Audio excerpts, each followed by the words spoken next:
Glorious day to you, my friends. Sikata karata hisakata. Welcome to day number 13 of being, blissful existence, illuminating and nurturing growth. Where for 144 days, we'll be breathing, chanting, meditating, spending time with our inner being, connecting with spirit, inviting and allowing spirit. And the imagery they gave me was spiraling up the Great Pyramid to the edge of the matrix, sticking her head through the dharma chakra. This big wheel of time, we'll be talking about that today a little bit. Using the Eye of Providence to look down on this reality in this matrix, our belief of this reality, and seeing it with a divine perspective. That's it. That's a grandiose imagery of connecting with spirit and living with spirit.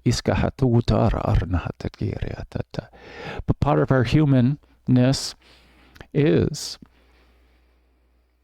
making mistakes, doing it wrong, improving ourselves, correcting ourselves. We're practicing at this thing called life. Abraham Hicks talks about that we're experiencing contrast or alignment. There's only two things. And that when we're experiencing this contrast, it is simply a message from our inner being that there's another way to view the situation or what happened of what we're experiencing. One that is more aligned with our inner being. So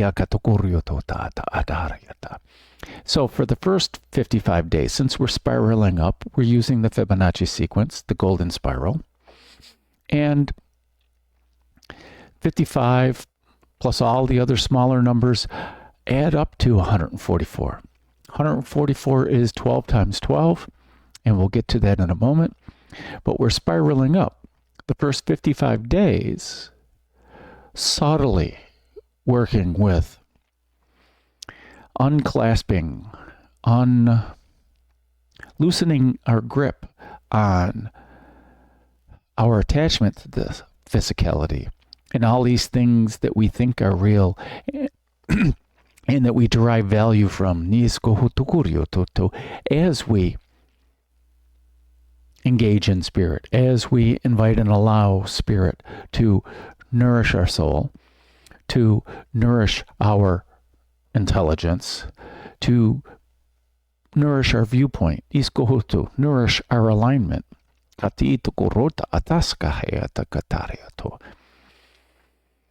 As we reinforce our alignment, and each time we get into alignment, we're reinforcing it, and we're reprogramming our belief system, therefore reprogramming our cells and our DNA.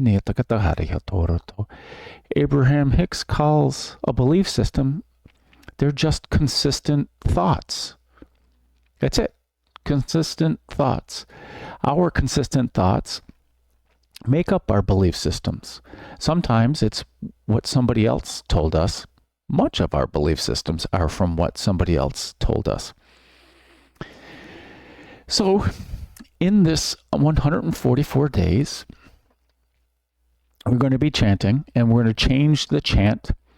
With every turn of the spiral, we're changing the chant. For the first 55 days, we're chanting Om Mani Padme Hum, and then transitioning or looking upward with Om Ahung. Okay? So we are in this Om Mani Padme Hum, and we're looking forward and internally with Om Ahung.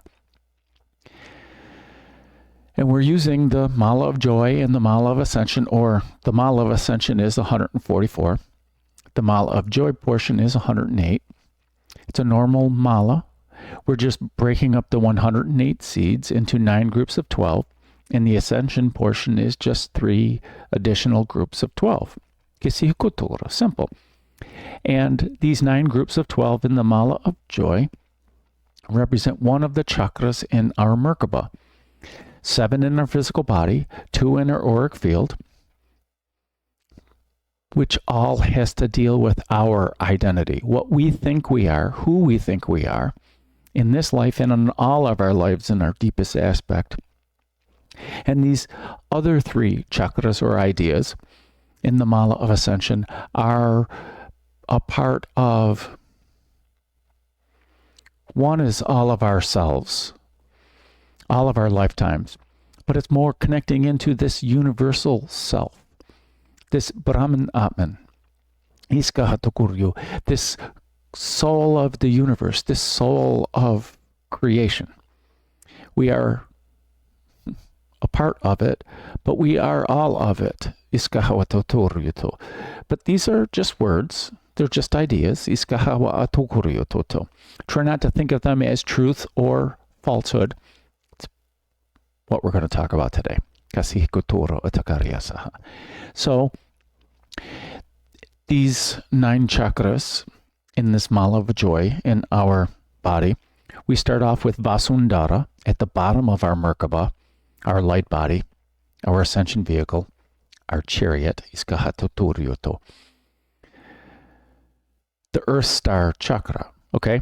And it's at the bottom of it's in our auric field, below our physical body. So if we're sitting in meditation, it is right below us. Then we have Muladhara, our root chakra, at the base of the spine, our perineum, Nyasko Uttara Takaryata.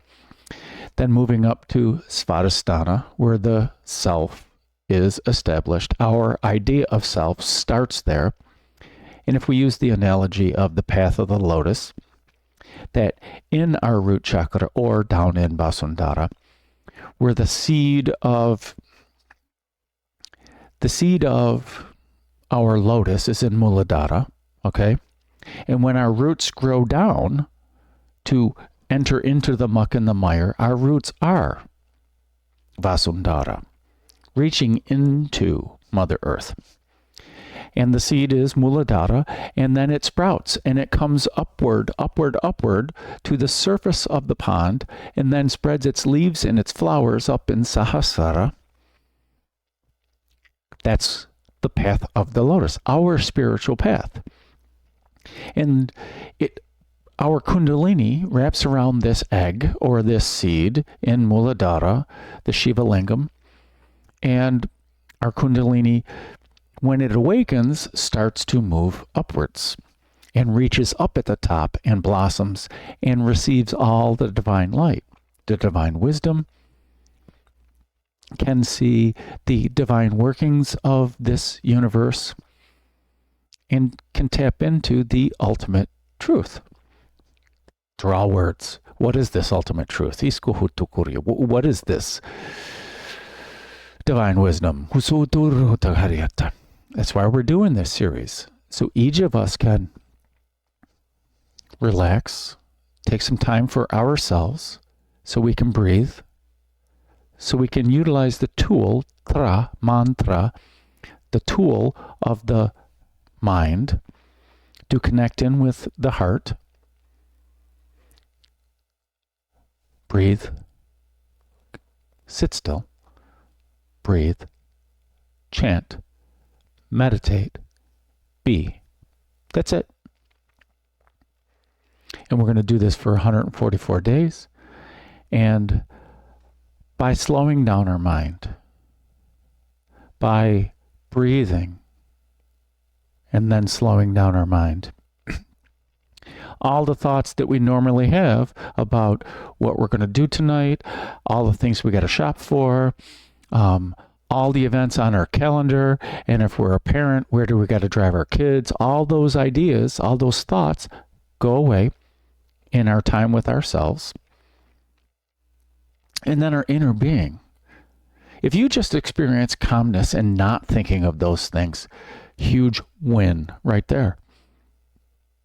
But if you set your intention to reach into spirit, you will, and you'll start to receive information from the universe in your heart and in your conscious mind. That's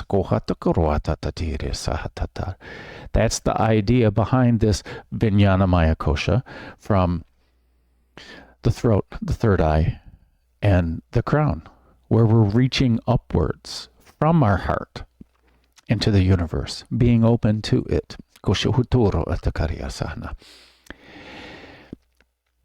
Svadhisthana, Manipura, Anahata, the heart chakra, Vishuddha, the throat chakra, Anya, the third eye, Sahasrara, the crown chakra, and at the top of our Merkaba, outside of our physical body, in our auric field, is Vyapini, the soul star chakra. Vyapini means the goddess who is everywhere. Iskahatir, everywhere. Siyatakuratata. And we're chanting Om Mani Padme Hum. Super magical chant. It means so many things. Each day in the Shine series, they gave us a new meaning of Om Mani Padme Hum.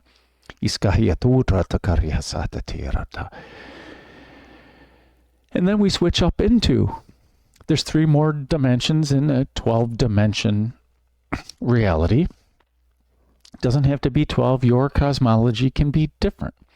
This is what they're sharing with me. And these 3 other ideas are using 3 Sanskrit terms.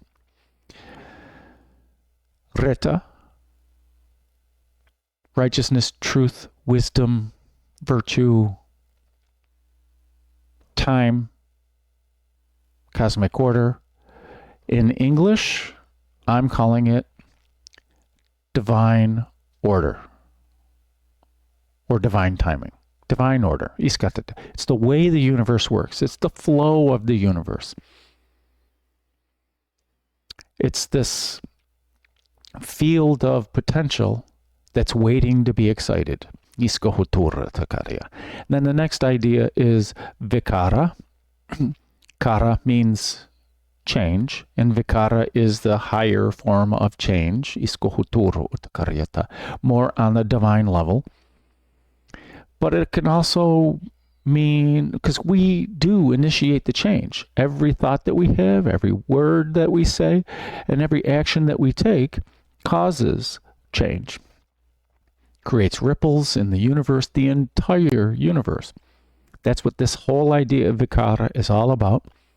And when we do it together, we're doing divine right action in divine right timing. And which leads us to this third idea, or the 12th dimension, divine creation. Where when we perform our divine action in divine right timing, this creation simply appears. There's nothing we need to do because we've told the universe what we wanted. It has delivered it in our vortex, and when we become a vibrational match to it, it just appears. While if we're aligned with the higher dimensions and we have higher thought forms, this creation happens more instantaneously, and at the highest source of consciousness, it does appear instantaneously. The thought and the response, all 3 are one. Okay, and we're chanting Om Hung for 36 times, because we broke up the 36 markers, the remaining 36 markers, into 3 groups of 12. And Om Ahung, one of the meanings of Om Ahung, wisdom, emptiness, and Hung, I am. We are this wisdom in the emptiness, which is, we're slowing down, we're becoming more empty of all these other ideas of who we think we are. And in this emptiness, spirit is going to show itself. The spirit aspect, the spiritual aspect of our inner being is going to simply show itself in whatever form that you're ready for today. So they want to call this, I don't know, this, maybe it's a good title. I don't know. We'll find out. We'll find out when I post it. Churning the ocean of milk. Interesting how I got there. I was researching the full moon at the end of the month on the 28th. I think it's Saturday. Yeah. It's closing of a cycle. So I started doing a little bit of research on some things that are happening and felt into the energies. The North Node and the South Node, they're called the head and the tail of the dragon. And in Hindu astrology, it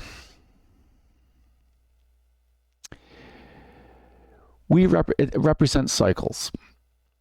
And we're transitioning into this major cycle, out of one cycle and into another major cycle, revolving the North Node and South Node of the moon. Hindu cosmology talks about the Devas and the Asuras churning this ocean of milk. And this ocean of milk is one of the layers of cosmology, but it's where many get this sustenance. Many humans get the sustenance, this amrita. They're the nectar of the gods, ambrosia, amrita, pretty much the same thing. Where we're getting the sustenance that fills our soul, this sustenance of immortality. That's the story. Well, guess what? This is what we're doing in this series. We're not calling it immortality. We're not calling it moksha. We're not calling it samsara. Samsara is actually this churning of the wheel, this dharma chakra. And the paintings, the images that they have is the devas, which are the higher dimensional beings of goodness, whether we call them angels or demigods or whatever it is. They are more powerful than humans. They're superhuman. And some are in spirit and some take on some sort of physical form. But deva, they give. Da is to give. One of the meanings of da. Deva, they give the true essence freely. And if we're giving this true essence, which is unconditional love, total acceptance, peace, calm, harmony, has a million names, this true essence, when we give it out freely, that's what the devas do. Okay? Asura, we've talked about it before. Not. Su is breathing in this universal, what? The universal breath, we'll call it. Ra is the beach mantra of Manipura. Intention, essence, light, fire. They don't breathe in the universal life force, energy of community, of inspiration. Basically, they're the opposite of the devas, which freely give, and the asuras selfishly take. Now, because they're in a tug of war on this spindle of alignment, they're turning the dharma chakra, they're churning this ocean of milk constantly. And really what Spirit wants to talk about, what I'd like to talk about, is this idea.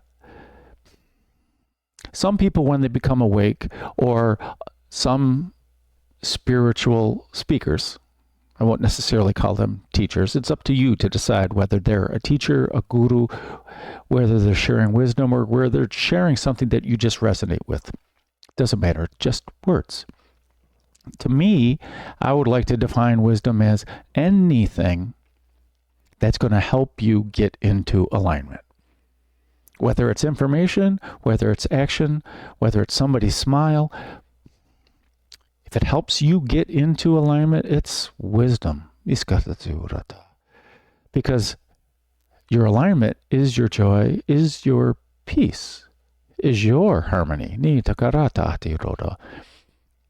Now, although this is selfish thinking, but this alignment helps us when we reach out to the universe. When we consistently align, we're reaching out more benevolently to the universe. Or when we reach out, we're reaching out in alignment, which is causing ripples of alignment. And this alignment is divine. But we don't have to call it divine because everybody has their own idea of what divine is. Okay. So the idea is, and we humans like to say, oh, I'm going to be good, so I'm going to be joining the forces of good. I'm a light worker, I'm a light warrior, and I'm going to join the fight on the side of light. Excellent. Congratulations on your efforts. And best of luck to you.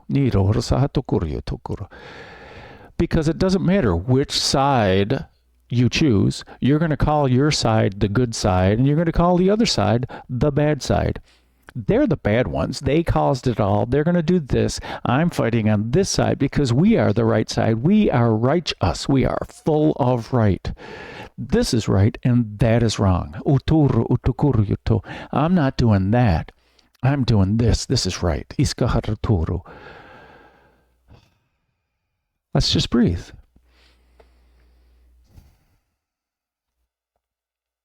No matter what side you pick of the fight, it's a fight. And you're choosing to fight. And you're choosing to fight.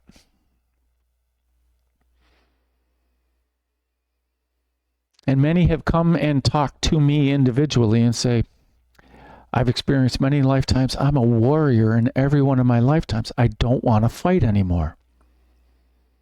My question to you is, why are you still fighting then? Why do you still see your situation as a fight? Can you find convergence?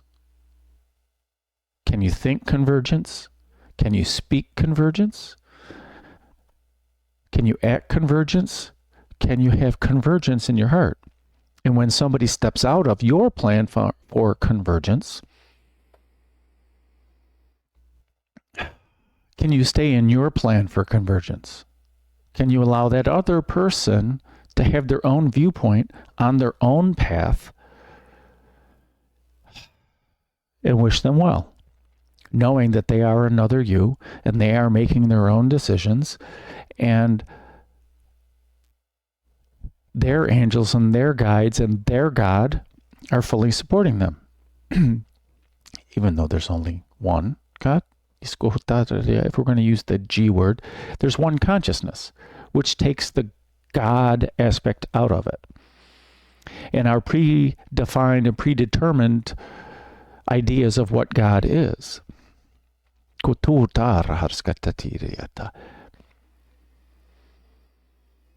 It's a fight, is the point. Now, the Bhagavad Gita starts out talking about war, where Krishna and Arjun's a prince, and his charioteer is Krishna, okay? And they're talking out the situation on the battlefield before the battle begins, with amassing the armies and why are we fighting and this and that. And Krishna is an avatar of Vishnu, one of the three major gods in Hinduism. And to me, I attribute Vishnu with this cyan idea of Rita, or with maybe we'll go here with Anya, more of the divine feminine aspect, the preserver. This is the way it is.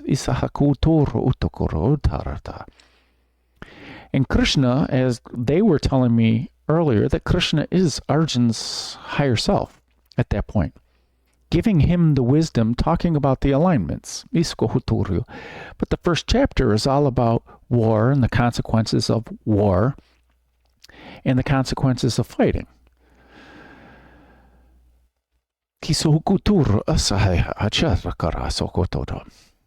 Fast forward, my favorite chapter is chapter 7, where Krishna's talking about the elements, that there's 5 elements, the earth, the water, the fire, the air, and the akash, the space in between all those elements.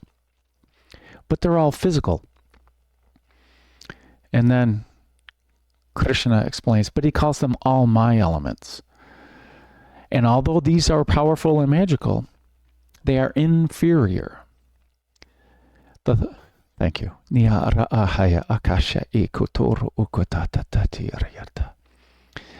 There is one that is superior to them all.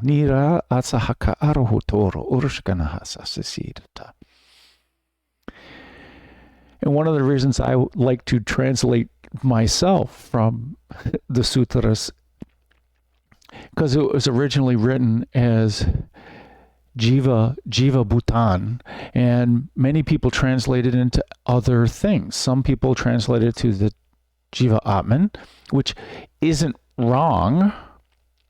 Okay? Atman is the soul, the living soul. They're still all talking about the same thing, which is the living life force energy. Okay? Jiva is this living, the livingness of it. But what does it really mean? Does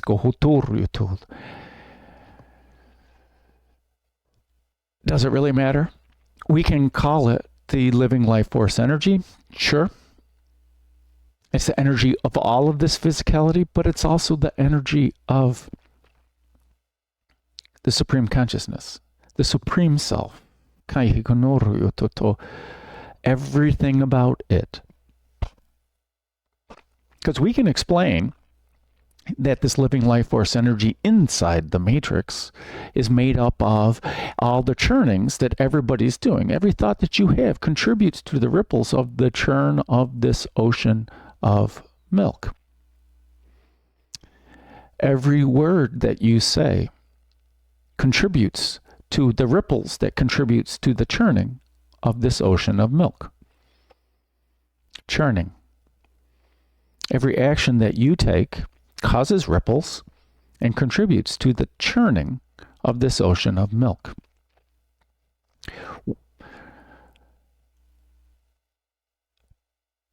Being.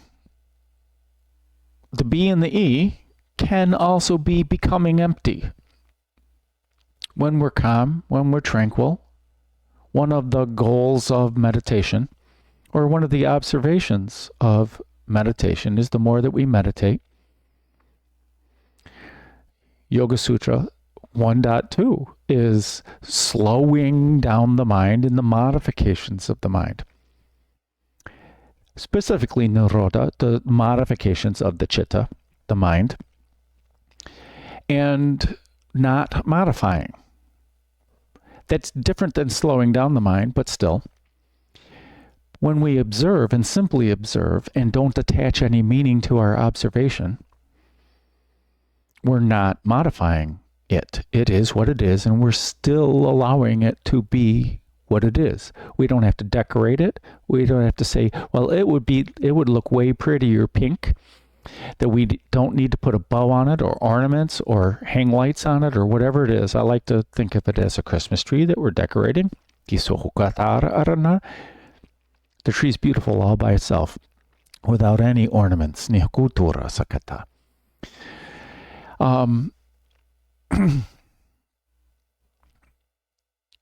we slow down our mind, and we become more tranquil, more at peace, when we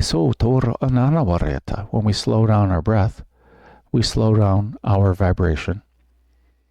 We slow down our Merkaba, which contributes to the churning of this ocean of milk. As a matter of fact, it's one of the blenders in the churn by becoming peaceful and calm. And it's a practice. Isohotoro otokoro hasakata. And in any moment, we can choose to go within and become calm. We can still do it while being conscious after we practice in meditation. So maybe we don't react. Maybe we can observe this situation. And when it's time to actually respond, react, say something, do something, think something, we can appropriately. We don't always have to choose the fight. We can choose communication. We can choose anything else. You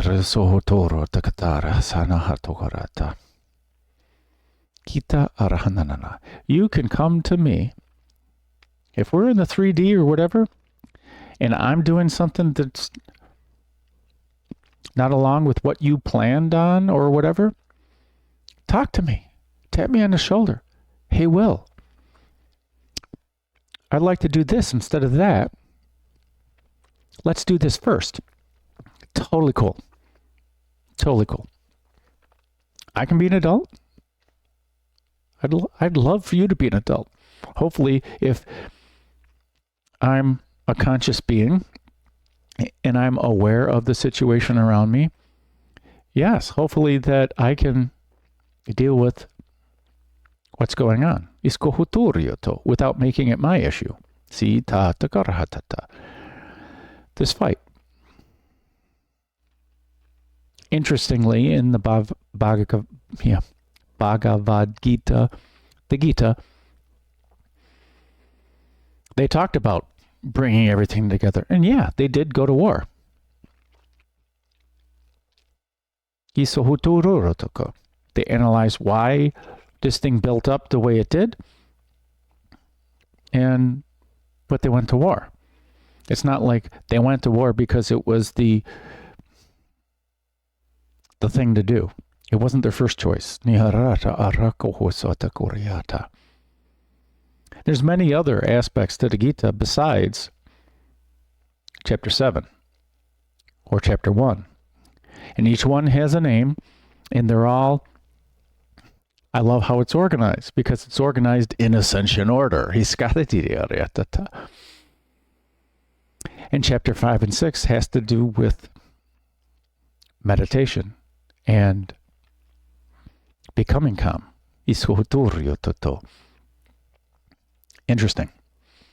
And then what happens afterwards? It's a good read. So, let us meditate.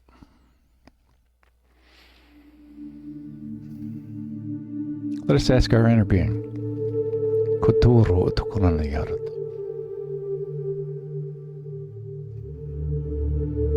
Let's try something new this time.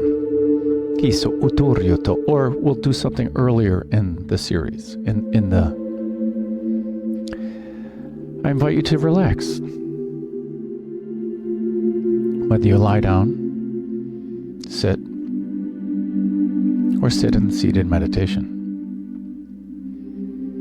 I ask you to do so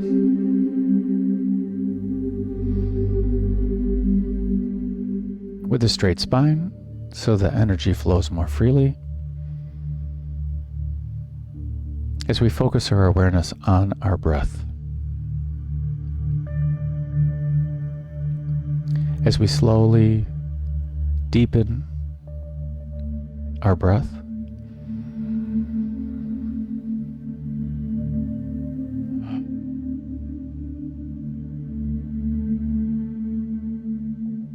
as we listen to the sound of our breath, as we breathe in,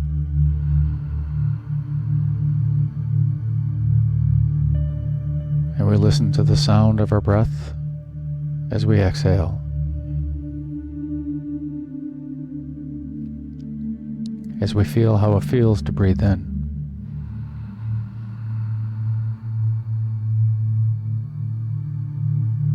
As we feel how it feels to breathe out. As we breathe in calmness.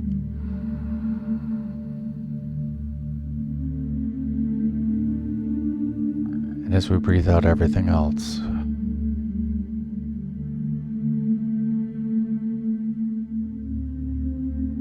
as we breathe in peace,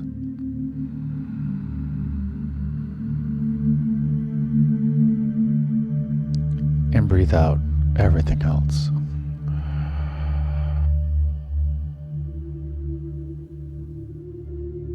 As we breathe in harmony,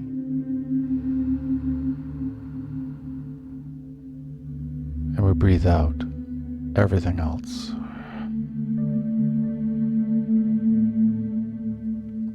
As we breathe in tranquility,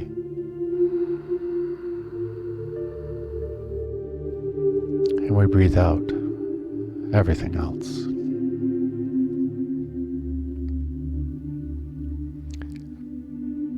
Let us create the chest at this phase.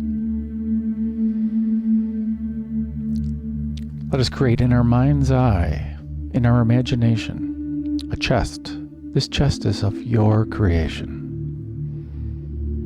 And let us put in this chest all of our anger, all of our worry, all of our fears, all of our doubts, all of our guilt, all of our shame, all of our grief. Let's just put it in the chest temporarily. Let us also put in this chest everything that's on our to-do list, everything that's on our schedule, all our have-to-dos, all our want-to-dos, anything that's going to happen the rest of the day or any time in the future. Let's just put it in the chest. And anything that has already happened today, let's just put it in the chest temporarily. And anything that's happened yesterday or any time in the past, let's just put it in the chest.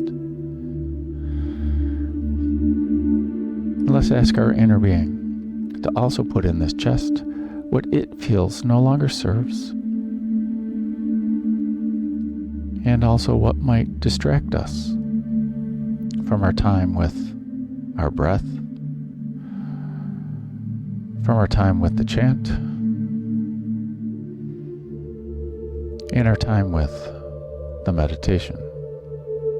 It's in the chest. Now let us close this chest and let's set it aside. It shall be there for you at the end of meditation, if you so desire.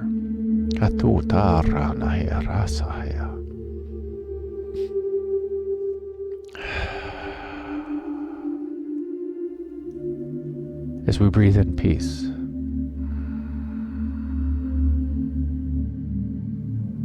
and we exhale everything else.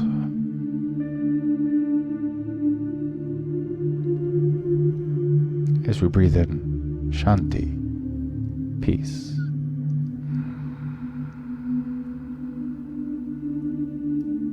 As we exhale everything else.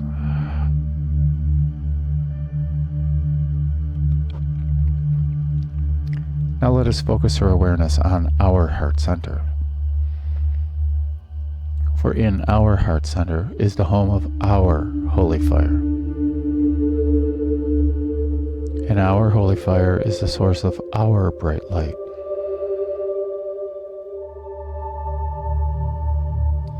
And every breath that we take with intention, as we continually and naturally breathe in and breathe out at a comfortable place.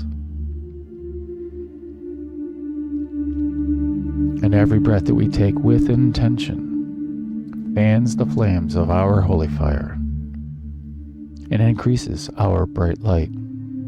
It increases because this holy fire and this divine light make cracks in the debris of life, in the blockages in our chakra, in the debris in our chakras.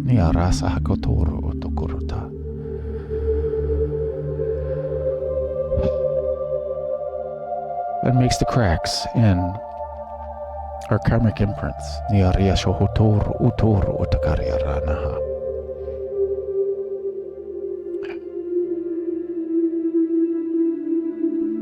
Thus increases our bright light.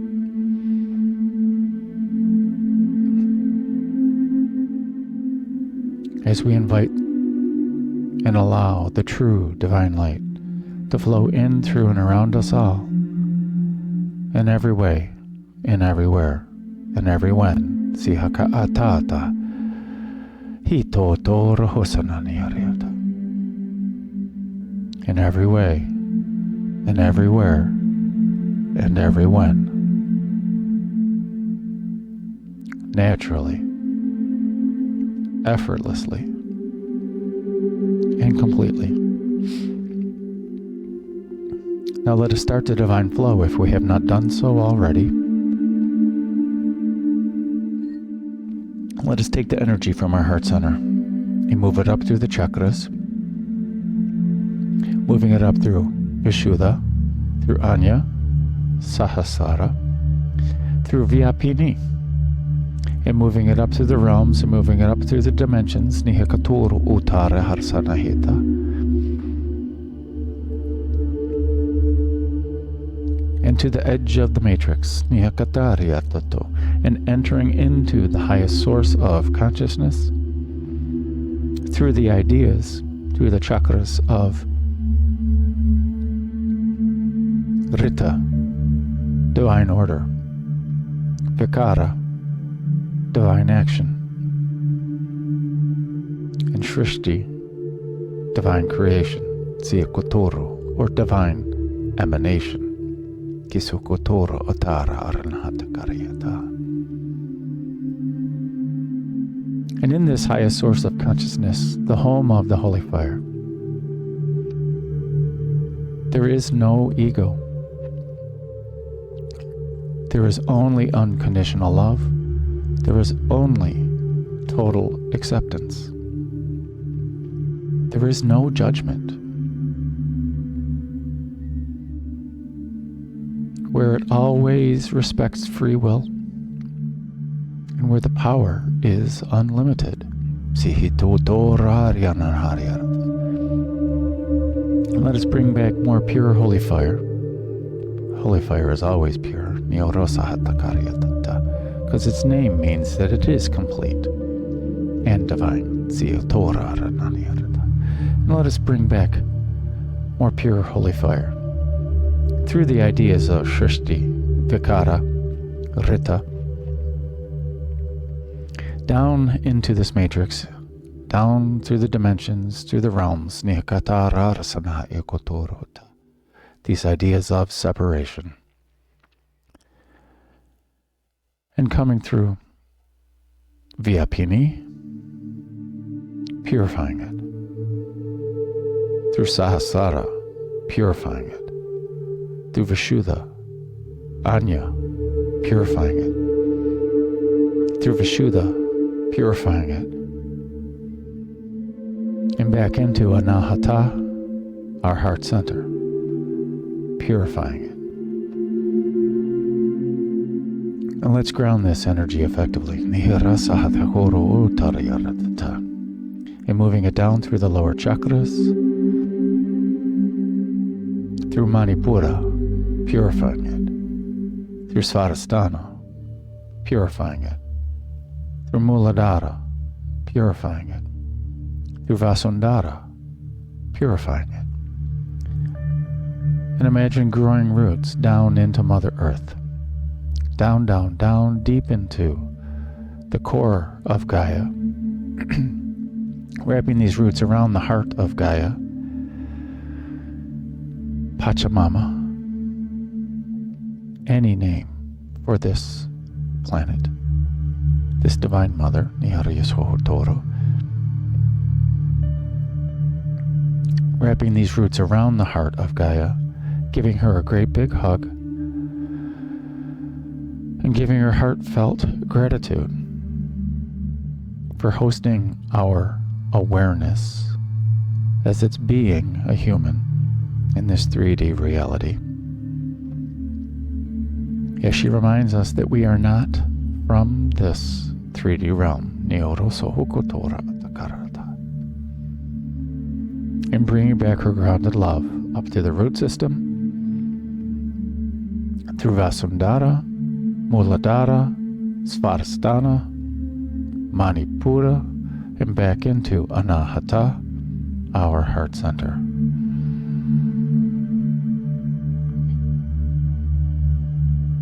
Let us turn over to our inner being to continue this divine flow without any conscious thought, naturally, effortlessly, and completely. Siokototor hasita yaya anata tatukoroto hushahia atakarataha.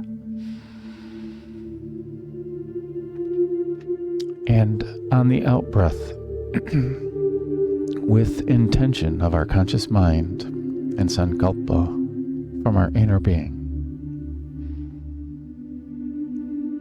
let us push this energy out from our heart center. Let's push it out from our physical bodies. Let's push it out from our auric field and into every aspect of our awareness in every way, and everywhere, and everyone.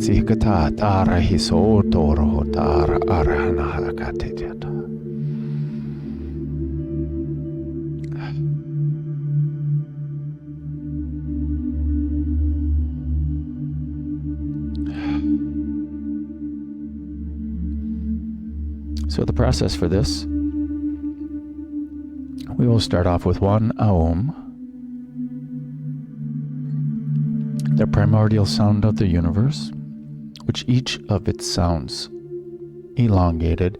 Ah from the heart, Oo from the root, through all of the lower chakras, and grounding it in the Aum, that we are our heart, we are the universe, the Orosahaka Ayarata.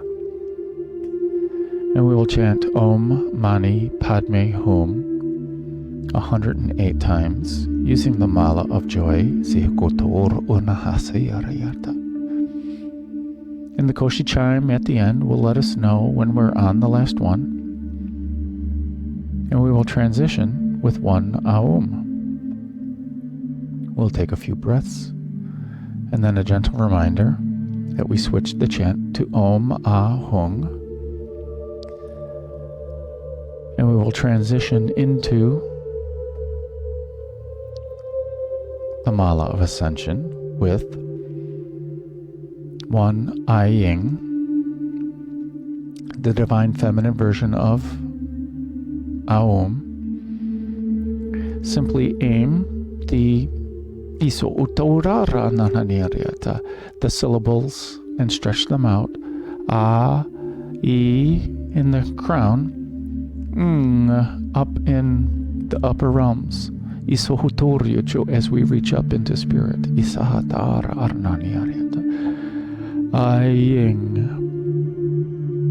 We will chant Om, Ah, Om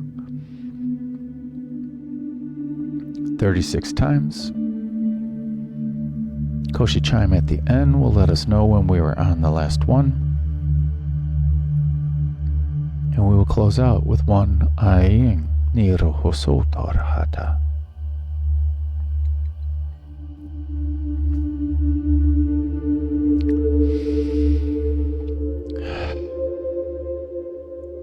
And a breath in for Aum.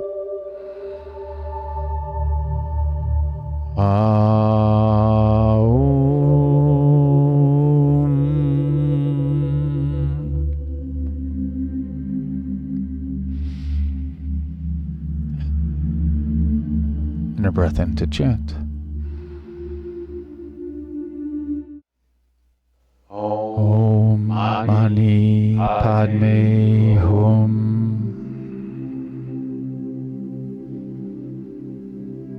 Om Mani Padme Hum.